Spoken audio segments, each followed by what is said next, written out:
There's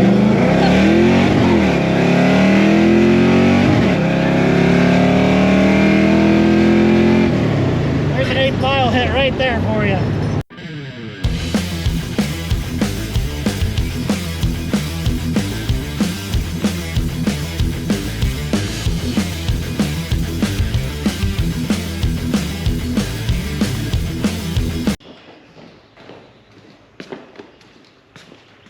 Oh yeah, and Harry, I need 2 of the big ones, and I need them by tonight. If you don't catch that reference, we probably can't be friends. Can you guess what we're doing today? She's gonna become a bottle baby. We're gonna shove it in the trunk. Don't make me go pop the trunk. You know, whatever he says in that song or whatever. I'm leaning. I don't know why I'm leaning over. You could probably see my head, but that's fine. Come join in the fun, and we're gonna do some stuff. Ignore that ground wire, it used to have subs. So first thing you want to do is mark your location. Make sure that you got a good spot for your line to go down. I'm going to check underneath there before I cut holes, drill holes, and same for the bottom mounts. I know that the subframe rail runs right in there somewhere, probably about in line with this tail light line here. So we're going to check all that, you know, make a couple marks, and if I don't like it, I'll move it. But I mean, that's easy to access. You know, I can get to my wing nuts here, I can get to my bottle valve up in there, and then the line I'll just do. Maybe even go right through there. I don't know. We'll figure that out. But this is step 1. I found my instructions that I printed off. And I also have them for a purge kit. She took a full load and she's leaking. Anyways, so my buddy's over here helping me. So we got the tank in there. We got some line ran, you know, and he's been feeding her through the rubbers. And then it just drags on the ground because that's what you want. That's NHRA approved. Shoved it through another hole with a rubber. And now it's there. So now we're just gonna stick it right in the end of the intake, and it's just gonna be all the nitrous going in there, just right like that. Saw some guys do that at dirt drags a couple years ago, and they almost won the class with their old Zolero. It was pretty great. Early. All right, so you gotta take the lens cap off. So he's a genius, and he figured out that my bottle was getting hit by the trunk hinge there, so he adjusted on that and then had to spin her a little sideways, and whoo, doggy, aerobics. I don't know what that fucking has to do with anything, but the fuel line from the fuel rail line to the solenoid was too short, so I had to order a new one. These are going to be way too long, but that's fine. I'll just curl them up and zip tie them. You might notice this pretty cool looking piece of shit right here. Fucking did some magic on that guy. Yeah, right in the washer sprayer. Now it's gonna be like, hi-ya! And just right at the jet. The speed shot was gonna hit like the speed perfectly, like maybe where it says peed. That's cool. All right, so we're gonna keep tracking on this and, you know, annoying him with my terrible jokes, and we're gonna have some fun, and I'll come back soon, tomorrow. All right, so my buddy's taking off. Good to see him. Good hanging out with him and my other buddy and his kid. So, you know, always got to have that family time in there. Quick update here for you. So we've got the solenoid mounted. We've got the purge hooked up. It's not fully tightened. I ran my purge line, like I said, up there. And then I've got these lines hooked up with the 100 jets in them. I need to get a longer line. I got it coming for Monday or Tuesday. And then I ran the other line back here. We got the dumps getting ready to go on. The line is run through here with the grommet. And then I'm not gonna hook it up until I have gas in the bottles. And then I'll purge that line out to make sure there's no debris in it, because that's always a good idea. And yeah, and then we'll keep cruising. I'll update you guys when I'm doing the super fun wiring part. I gotta learn a little bit about the Holley wiring for the nitrous setup. Not too hard, not too bad at all. So yeah, we'll keep cruising and we'll go from there. All right, so as you can see, I gotta clean up the wiring, you know, get some loom tape in there and stuff, but I got fuses in line and stuff. I did it the right way. It's all okay. I'll explain it all. Don't you worry. Don't you worry. Now, oh, there's already a spider web in here? God, they work fast. Okay, so at any rate, you take your super awesome little Nitrous Express switch out of here. And so for your purge switch, which is this guy, you have one wire, this red wire, going to a 12-volt source. And then you have this blue wire, which goes back to the solenoid, which is also blue. Poof! Time warp. just kidding. I just walked. So again, you got your 12-volt on one side, and this goes back to your solenoid on the other side. You click the button, psh, psh, psh, and it purges nitrous. How cool is that? And then your other switch, let's time warp back to the car. Now back to the switch. We have 3 different wires here. Black is ground, brown is to the Holley, and the yellow is 12 volt. I did it all different colors so I didn't get confused in my big spaghettis down here, you know, spagooters. Anyways, now that we do this, look, it's armed.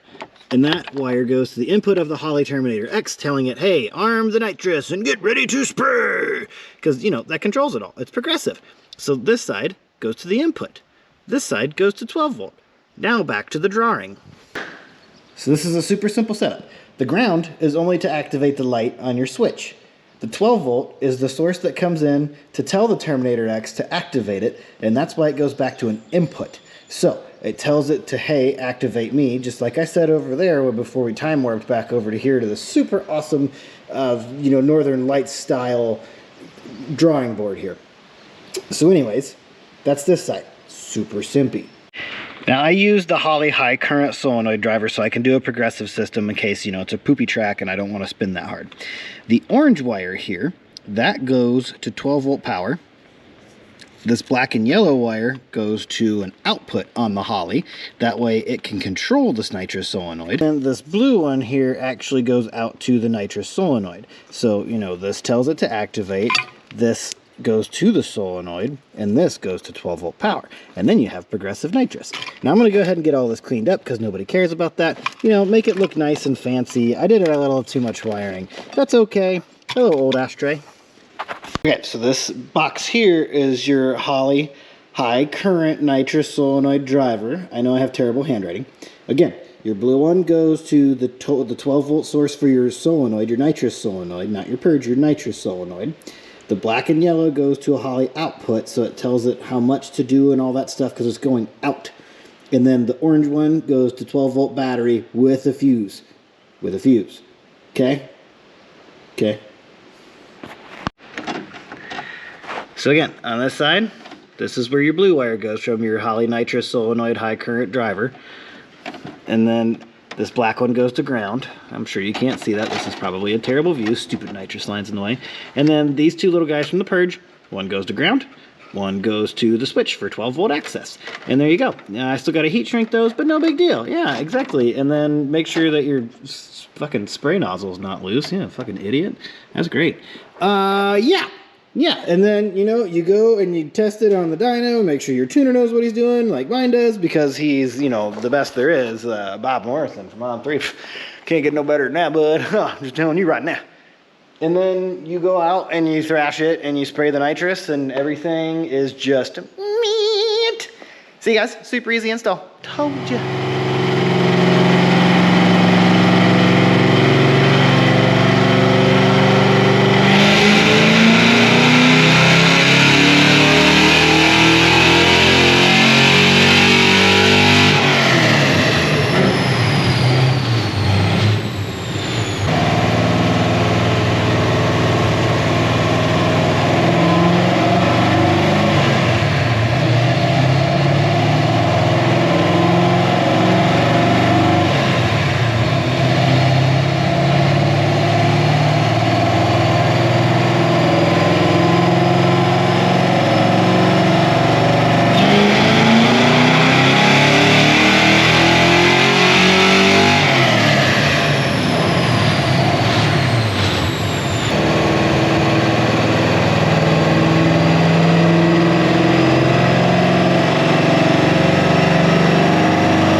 Just got done on the dyno.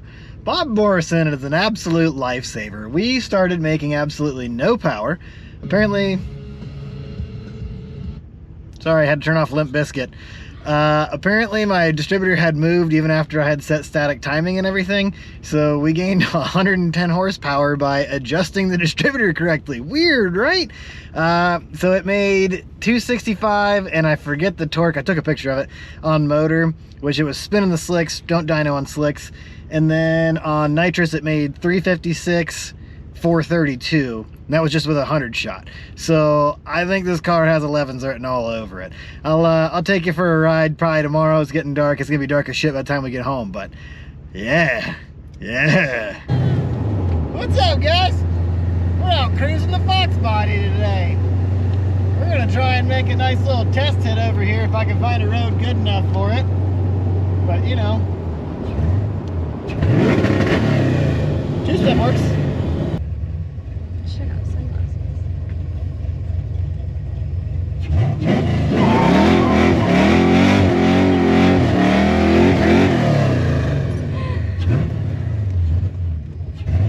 All right, you ready? Yeah.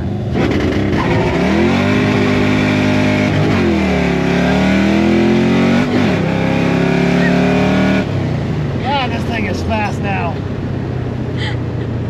I gotta get used to letting go of this button too. I accidentally held the two-step for a second. Oh, hey, there's my buddy Derek's house. I don't know these holes. Because his trucks are there.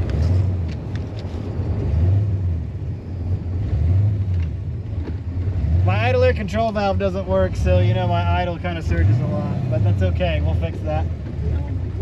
Golly. Alright, you ready? Yeah.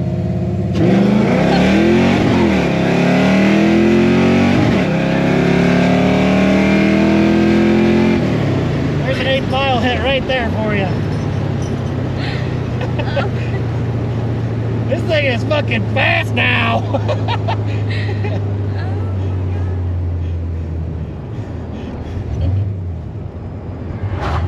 I'm still got good marks over here.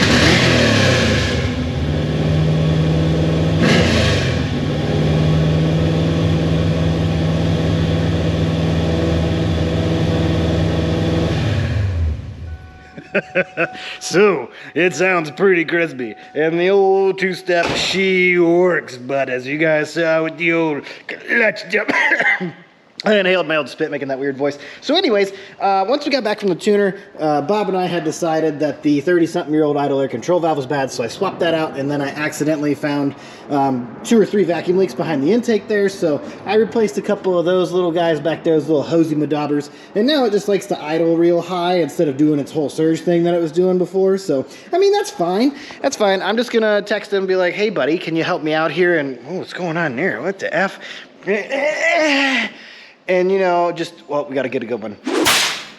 Yeah. You know, and then he'll fix that for me real quick via some email, computer fucking fingerings and stuff. And that's fine. I'm not worried about it. Anyways, we have a couple weekends, just one weekend to be exact now that it's, you know, the end of May. And, we're going to take this thing out to Pacemaker's Dragway over in Mount Vernon, Ohio. They're having an event up there with like 28-inch tall tire cars, which is this is on. And then I think they might have like a stick shift class and stuff like that. It's going to be super cool. And they're doing like grudge racing and test and tune all day. So, I mean, whether I win or lose with this thing, we can go out and we can make some sweet nitrous passes. And, you know, we can get some data on this thing, figure out what we're going to do with suspension and stuff like that. I got some wiring to tidy up, obviously. I may have wired that the night before I went to the dyno until like 1 or 2 in the morning. Then I didn't sleep at all because I was so freaking excited to get this thing actually tuned for the first time ever. And I've been trying to do that for several years, as you guys know. If you've been following along, you should be. Subscribe. And, yeah, so we got some dumb things to finish up there. I got a little list going on somewhere around here. I move my lists all the time because I'm stupid and I'm rambling. So we're going to get this wrapped up. We're going to get things working correctly. We know the nitrous works. We know the tune is good. I just got to get the idle solved and then just tidy up the wiring, fix the shifter that came loose with some reg Loctite, and then I got to weld on the exhaust dumps and, you know, maybe get a gooder battery in it because this thing gets a little weak after a few starts because it's a pile of crap and I took it out of a different car. The red convertible to be exact. I killed it cranking it 9,000 times trying to work on that. New video. So anyway, yeah, come join us. Come see us. I got some stickers. I know I'm not like, you know, famous or cool or anything, but I'll hook you up with some Jeffy's Speed Shop stickers. Those are pretty neat. I don't have any around. They kind of look like that, but not exactly at all. Yeah, that's a terrible example. So anyways, thanks for watching. I appreciate you following along, giving that little subscribe button a click there, and, you know, just hanging out. I don't know why I laughed like Kitty Foreman. See you guys in the next video.